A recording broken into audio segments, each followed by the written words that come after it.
இந்த வீடியோவை ஸ்கிப் பண்ணாதீங்க. தேவன் உங்களை ஆசீர்வதிப்பார். நீங்கள் மிகுந்த கனிகளை கொடுப்பதினால் என் பிதா மகிமைப்படுவார். யோவான் 15:8. அதிக கனி கொடுப்பதின் ரகசியம். இயேசுவில் நிலைத்திருங்கள், நல்ல மரமாக இருங்கள், வாழ்க்கையை சுத்தம் செய்ய தேவனுக்கு அனுமதி கொடுங்கள். இயேசுவின் நிலைத்திரு. நானே திராட்சை செடி, நீங்கள் கொடிகள். ஒருவன் என்னிலும் நான் அவனிலும் நிலைத்திருந்தால் அவன் மிகுந்த கனிகளை கொடுப்பான். என்னை இல்லாமல் உங்களால் ஒன்றும் செய்யக்கூடாது. யோவான் 15:5. எப்பொழுதும் இயேசுவின் மாத்திரமே நிலைத்திருங்கள். நல்ல மரமாக இருங்கள். அப்படியானால் நல்ல மரமெல்லாம் நல்ல கனிகளை கொடுக்கும், கெட்ட மரமோ கெட்ட கனிகளையும் கொடுக்கும்.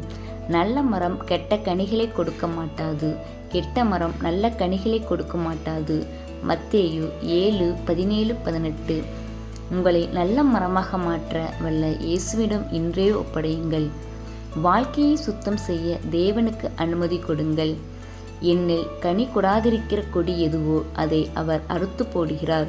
கனி கொடுக்கிற கொடி எதுவோ அது அதிக கனிகளை கொடுக்கும்படி அதை சுத்தம் பண்ணுகிறார். யோவான் 15:2. சில நேரங்களில் சற்று வேதனையாக அனுபவமாக இருக்கலாம். ஆனால் தேவன் நம்மை நேசிப்பதினில் நம்மை புடமிட்டு சுத்தம் செய்து நாம் அவருக்காக அதிக கனிகளை கொடுக்கும்படி செய்கிறார். அந்த டைமில் நாம் கலங்கி தவிக்காமல் அவரையே சார்ந்து வாழ்வோமாக. இயேசுவுக்காக கனி கொடுக்கும் வாழ்க்கையை வாழ நம்மை அர்ப்பணிப்போமாக. ஆமீன்.